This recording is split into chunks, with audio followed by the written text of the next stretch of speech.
star. Some water in with a little bit of food, and then they'll have the exit tube.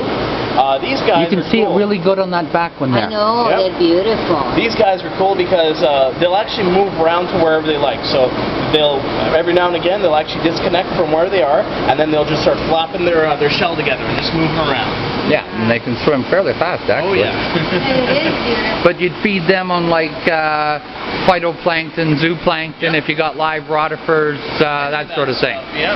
I even heard they sometimes use yeast. Yep. Another thing I used to do was just the juices from your frozen food. Yeah. Yep. Works perfectly just for them. Yeah. Look at that, kind of like, well, we're gonna go, this one, like, looks like a tarantula. Oh, yes. Yeah. Those guys are called arrow crabs. And as you can see, it's just like a long, straight out crab there. He's kind of moving around looking for stuff. I think it's actually bothering that emerald crab. And they're actually, as you can see, the way they're designed, you can see they have very small, kind of thin claws. They actually use that to get into the shells of snails and even hermit crabs. And that's actually what their main food source is. But they're also, you know, scavengers, so they'll pick at anything else. I used to have mine when I had the reef tank. When I would throw freeze-dried plankton or even like mysis shrimp, he would just wait, and when it would go by, he'd just kind of reach out and grab it, or in some cases, he'd steal it from the emerald crabs as well. And they're pretty good at eating bristleworms, too. Oh, yeah. But they can also sometimes eat fish, because I hear they crouch down and then they just drive that rostrum up into the fish and grab her. I've seen some large ones. I mean, the largest one a friend of mine had was, he called it the beast because its leg span Oh, wow. was about that. And it was, huge. Yeah. Well, actually, I was going to ask you if they can live with this starfish, but I see one here, which then they can live together. It will be cool to see how this one goes on top of that one. And what kind of starfish are those? Those are Bahama mama stars, also found in the Caribbean. As you can see, they're just kind of a large, cushy star that way.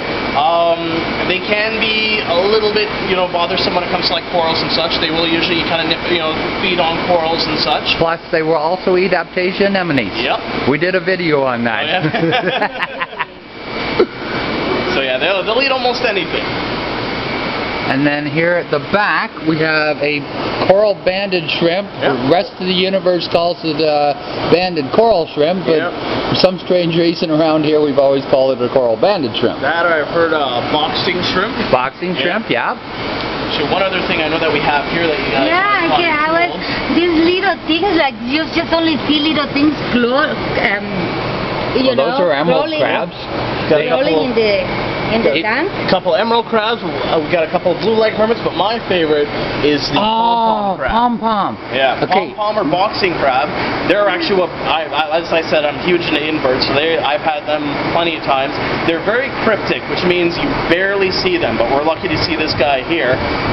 They actually hold two little anemones in their claws. That's with the little white tufts you can see flippering on the end. Yeah. And so what they'll usually do is when they're feeding, they'll usually kind of be pushing that up against the rocks, picking up whatever little food there, and then they'll feed off of the anemone. Or if there's a predator after them, they'll actually shoot the anemones towards the predator to try to ward them off, hence the name boxing crab. But they're a beautiful little animal, one of my favorites for sure. And then what kind of snail is this?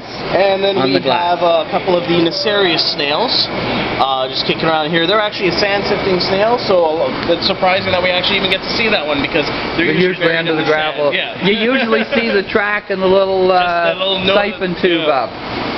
Oh yeah? Oh, no wondering I didn't see none of those over there in Cayo Coco.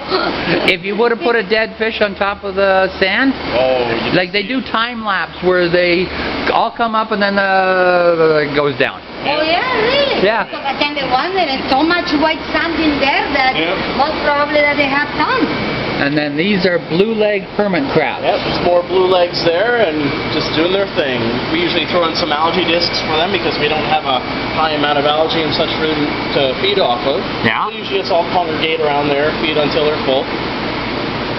And okay, back there's a burgundy crab. Oh yeah. Same family as the emerald crabs. Does pretty much the same thing. If you have a problem with bubble algae, they'll take care of it for you. Yep.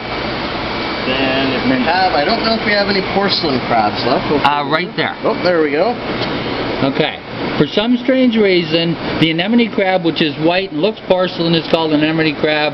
And the brown crab is called porcelain. I don't see it. I would have called it a brown anemone crab. I think it's just the case. It's just the fact that their claws break off so easily when you're trying to catch them. Oh, that makes sense. And there's another porcelain right there. Yep. The good thing about porcelains are, I mean, you do get the brown ones, but you also will get some that are nice deep purple. Yeah. Beautiful. Yeah, they're pretty. Favorite crabs as well, and they're also filter feeders. So you'll see them sitting amongst the rocks. They have these two fans that they open up. Yeah. And they'll use to just kind of waft it back and forth.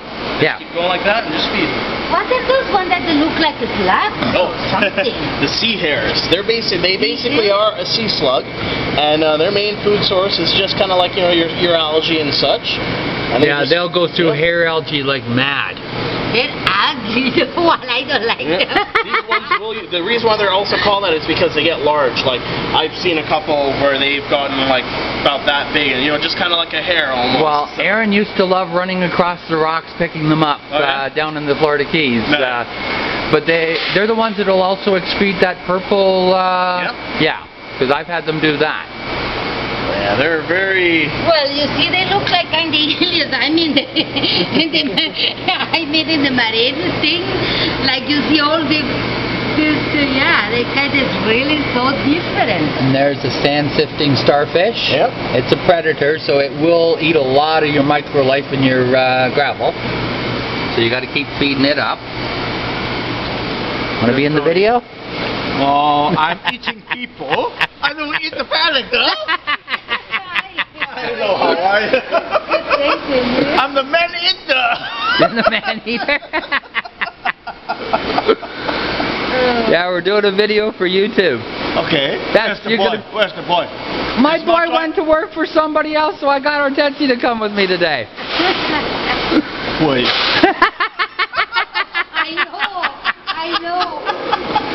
I know that. Is that your new game or new toy or what? Oh, we did this series before. It's just people loved it so much that we're doing the one today with Hortencia with new fish. Ah, you put it on the Facebook. You see this? YouTube. No, he put a muscle on his hand, and I thought, might as well. Oh, I can't lift this arm above my shoulder right now. Give him a hand since I can't stay at home and do nothing. And then down here we have the pearly jawfish. Yep, the pearly jaws. They'll usually build these tunnels and they usually just hang around the tunnel. So you'll have this one hole in the ground with a couple larger rocks around it, and they'll usually just be hovering right above the rocks. And as soon as it gets scared, boom, right into the down in there so fast. Okay, so that's pretty much it for the saltwater? For saltwater, that's pretty much it, yeah. Okay, so we'll end this segment. We'll see you again.